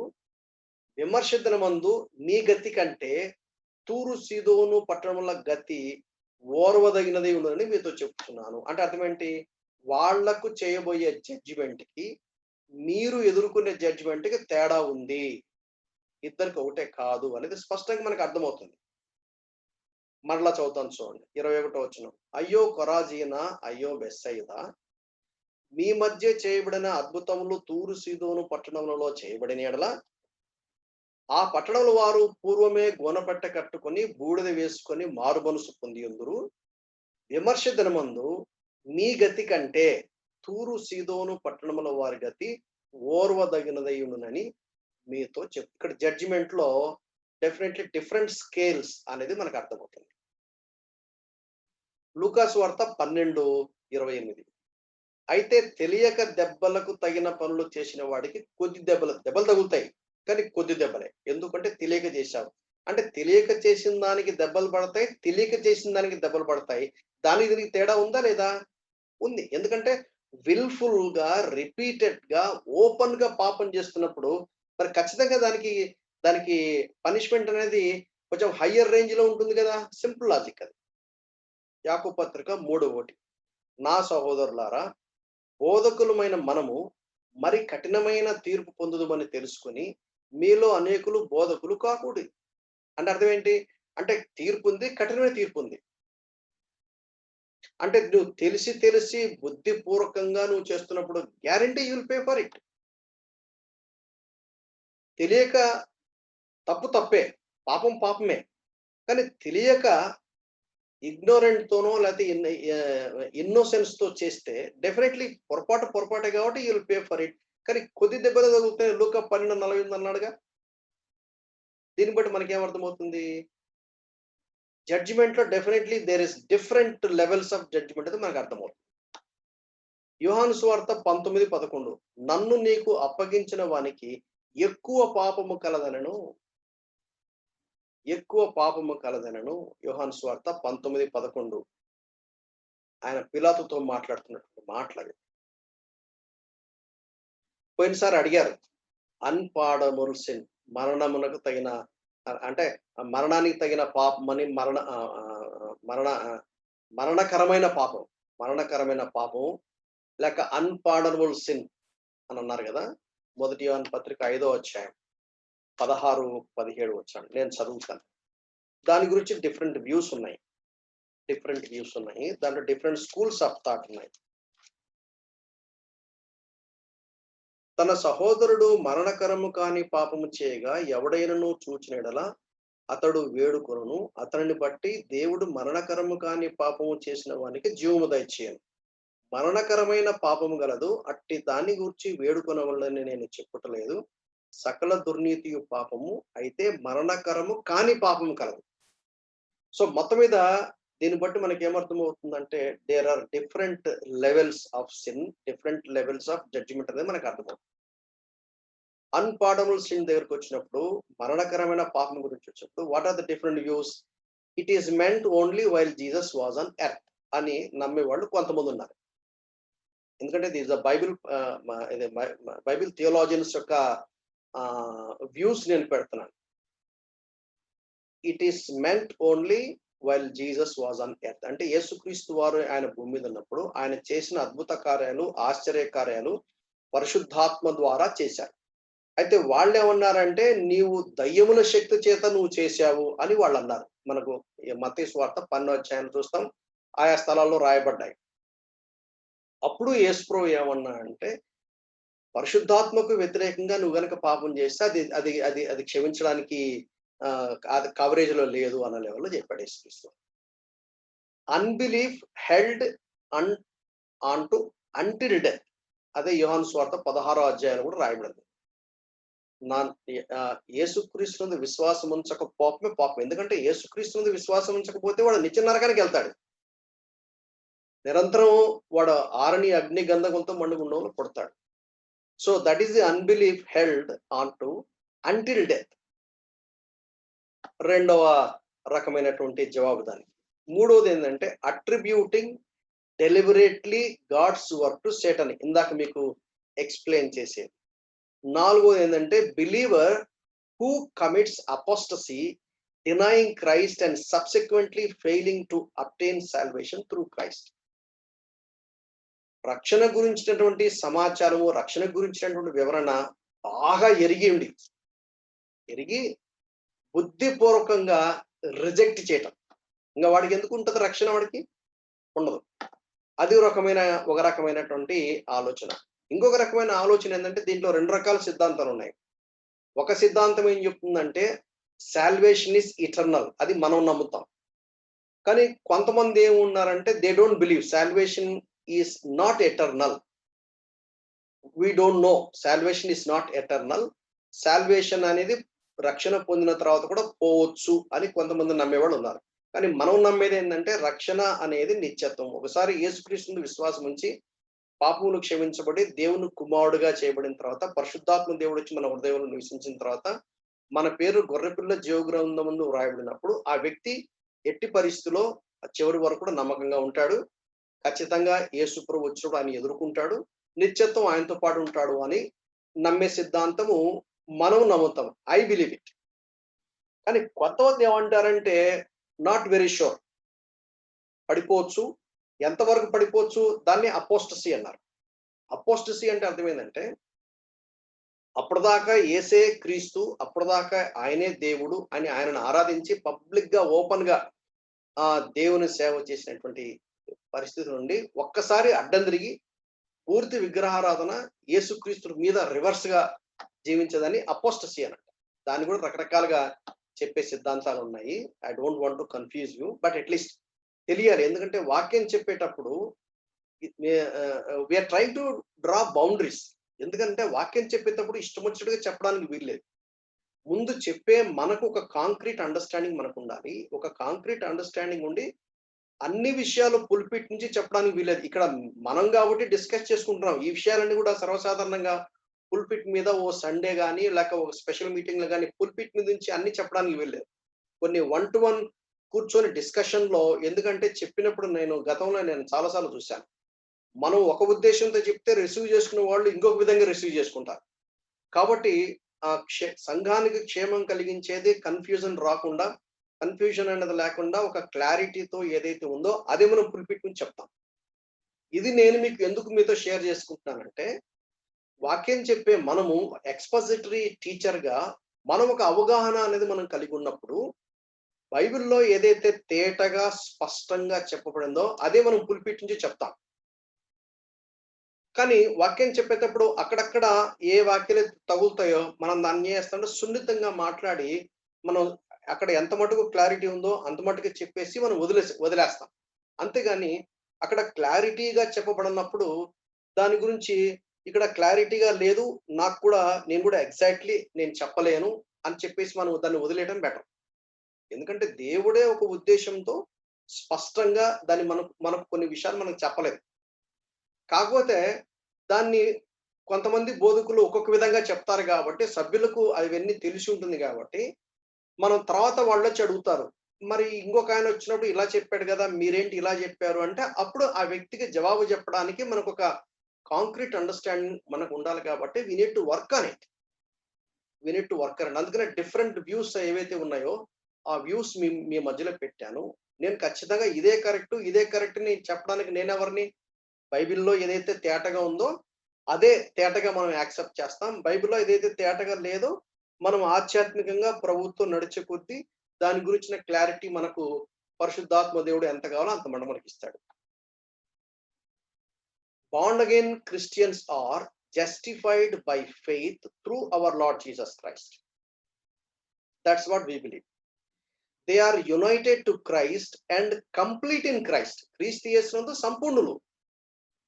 Being sanctified by the holy spirit and the scripture. పరిశుద్ధాత్మ ద్వారా దేవుని వాక్యాన్ని, పరిస్థితులను ఉపయోగించి దేవుడు ఆ వ్యక్తిని పరిశుద్ధతలో అంచెలంచెలుగా నడిపిస్తాడు. There is no sin that will undo our justification. ఇది గుర్తుపెట్టుకుని ఇంతసేపు నేను చెప్తూ నేను చివరిలో ఈ కంక్లూజన్ ఇస్తూ క్లోజ్ చేస్తాను, లేకపోతే కన్ఫ్యూజ్ అయ్యే అవకాశం ఉంది. ఒకసారి దేవుడు మనల్ని నీతిమంతులుగా చేసిన తర్వాత మరలా దాన్ని అండూ చేస్తాడని బైబిల్ ఎక్కడ మనకు లేదు. కానీ కొంతమంది ఏమంటారంటే సాల్వేషన్ ఈస్ నాట్ ఎటర్నల్ అని చెప్పేవాళ్ళు రకరకాల వచనాలను చూపిస్తారు, కాంటెక్స్ట్ నుంచి బయటికి తీస్తారు. So we should very careful.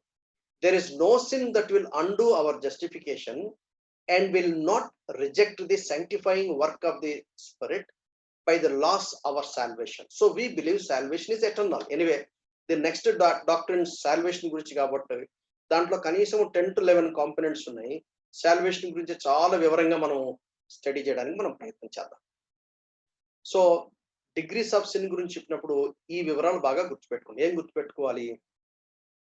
రక్షించబడిన విశ్వాసులు విశ్వాసం చేత యేసుక్రీస్తునందు వాళ్ళు రక్షించబడ్డారు కనుక వాళ్ళు క్రీస్తులో వాళ్ళు ఐక్యపరచబడ్డారు.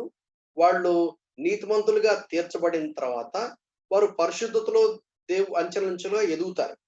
ఒకవేళ పాపం చేస్తారు. అయితే దేవుడు ఏం చేస్తాడు? క్రమశిక్షణ పద్ధతి చేత ఆ వ్యక్తి తన పాపమును గుర్తించేలా చేస్తాడు. ఆ పాపమును గుర్తించేలా లేతే వాడు కంటిన్యూస్‌గా బుద్ధిపూర్వకంగా కంటిన్యూస్‌గా ఏ విశ్వాసి కూడా కంటిన్యూ అవ్వడు. అందుకనే నీతిమంతుడు 7 సార్లు పడినా తిరిగి లేస్తాడని రాయబడింది గానీ, పడతాడు, లేస్తాడు. ఒకవేళ పడి పాపములు గనక కంటిన్యూ అయితే we have to question the salvation. ఎందుకంటే రక్షణ ఒక ఔన్నత్యం ఎంత గొప్పదంటే మనం ఆరాధన సమయంలో మనం చూసాం.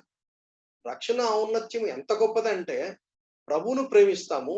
ప్రభువును సిలువలో వేయటానికి ఏ పాపమైతే సిలువలో వేసిందో ఆ పాపమును ప్రభువు కంటే ఎక్కువగా ప్రేమించం. అక్కడే నిజంగా రక్షించబడ్డాడా? లేక రక్షించబడినట్టుగా నటన ఉందా? ఆ real salvation or superficial salvation అనేది దాన్ని బట్టి మనకు అర్థమవుతుంది. ఒక వ్యక్తి ప్రవర్తన చూసినప్పుడు అందుకనే కొన్నిసార్లు కొంతమంది చూస్తే అసలు ఈ వ్యక్తి రక్షించబడ్డాడా? ఆ వ్యక్తి బోధలు గాని చాలా అద్భుతంగా ఉంటాయి. ఈ దినాల్లో కొంతమంది నాయకులను చూసినప్పుడు, వాళ్ళు చేసే తీర్మానం చూస్తున్నప్పుడు నాకొచ్చే బేసిక్ క్వెషన్ ఏంటంటే, is this man really Born again? ఒక రక్షణ పొందిన వ్యక్తి అయితే ఎందుకిలా ప్రవర్తిస్తున్నాడు? ఎందుకిలా ఈ డైరెక్షన్‌లో సంఘాన్ని తీసుకెళ్తున్నాడు అనే ప్రశ్నలు ఖచ్చితంగా మనకొస్తాయి. ఖచ్చితంగా మనకొస్తాయి. So, degrees of sin. Degrees of sin గురించి మాట్లాడినప్పుడు ఇక్కడ నా ఉద్దేశ్యం ఏంటంటే, నా ఉద్దేశ్యం ఏంటంటే, పాపంలో కూడా జడ్జిమెంట్ ఎలాగో రివార్డ్‌లో కూడా అంతే. రివార్డ్ కూడా అందరికి ఒకటే రకమైన రివార్డ్ వస్తుందా? రాదు. క్రీస్తు కోసం, క్రీస్తు మహిమార్థమై ఈ భూమి మీద వాడు పెంటగా ఎంచుకుంటాడు, నష్టంగా ఎంచుకుంటాడు, శ్రమల గుండా వెళ్తాడు, ఓపికతో సహనంతో వెళ్తాడు. మరి వాడికి కిరీటాలు ఎందుకు రావు?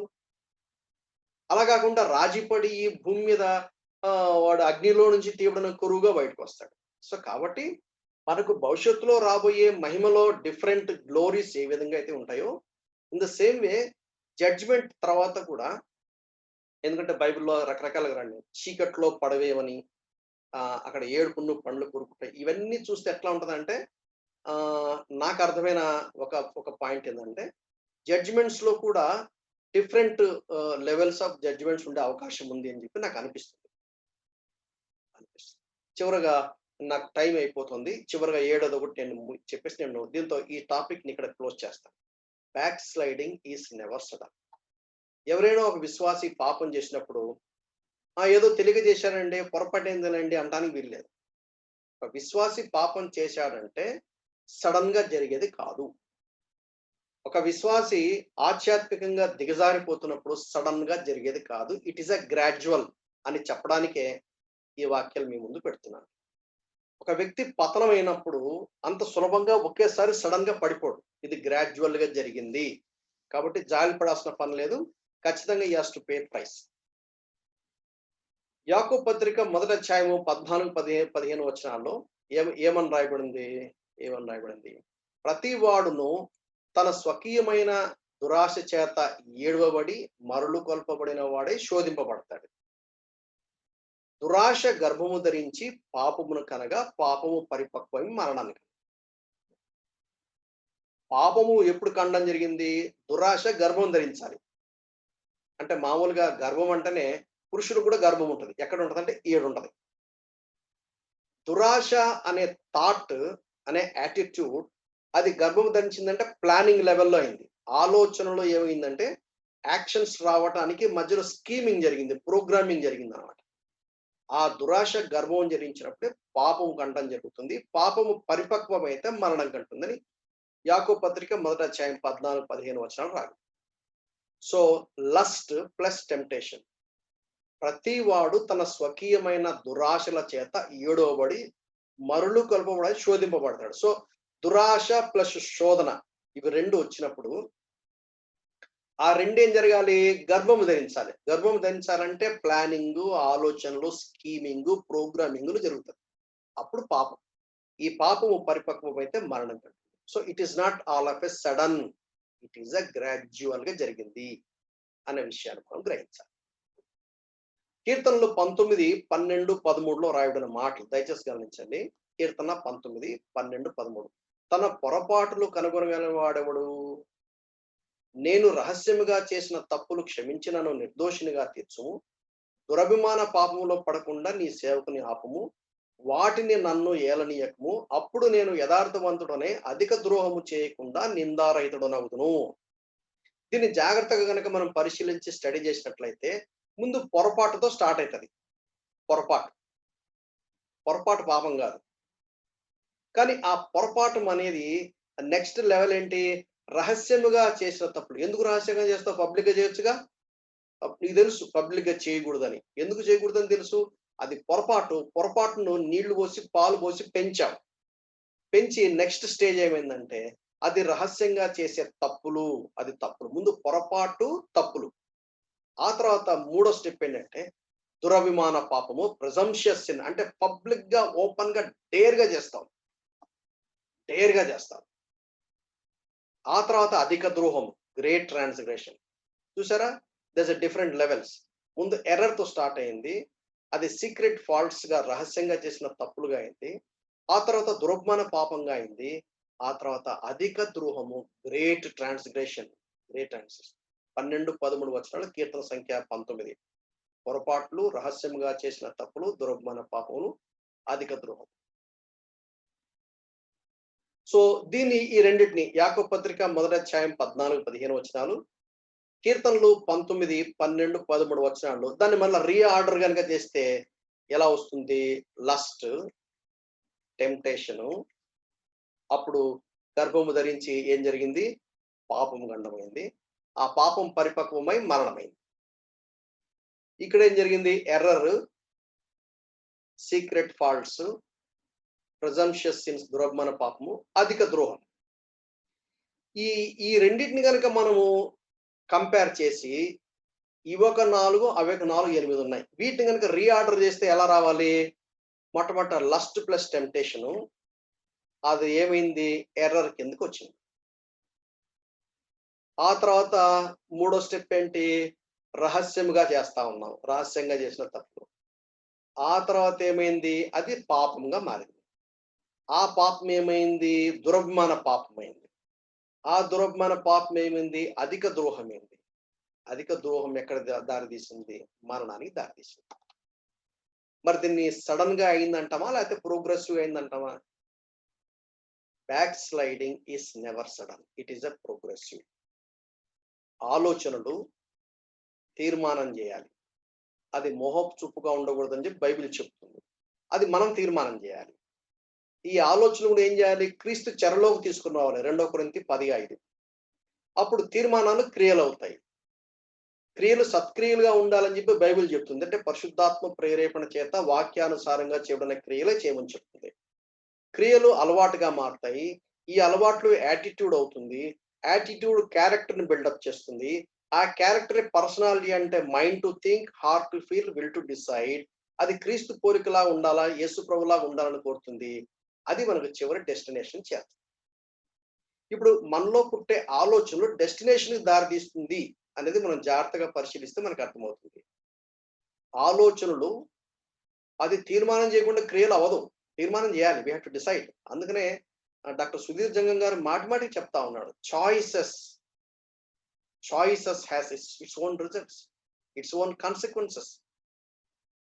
ఆలోచనలు, తీర్మానాలు, క్రియలు చేసేసి అది అలవాట్లుగా మారిపోతాయి. ఈ అలవాట్లే యాటిట్యూడ్ లెవెల్.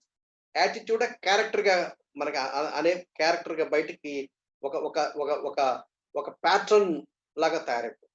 అదే ఒక వ్యక్తి యొక్క పర్సనాలిటీ. దాన్ని బట్టే వాడు ఆలోచిస్తాడు. దాన్ని బట్టే ఫీలింగ్స్ ఉంటాయి. దాన్ని బట్టే డెసిషన్ మేకింగ్ ఉంటుంది. అది క్రీస్తు పోలికగా ఉండాలని బైబిల్ చెప్తుంది.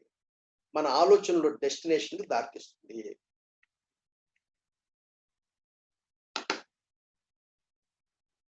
మనకు కనీసం ఒక 10 నిమిషాలు టైం ఉంది. ఎవరైనా దయచేసి ప్రార్థన చేసిన తర్వాత మనము క్యూఏ సెషన్ కాసేపు డిస్కస్ చేసుకుందాం.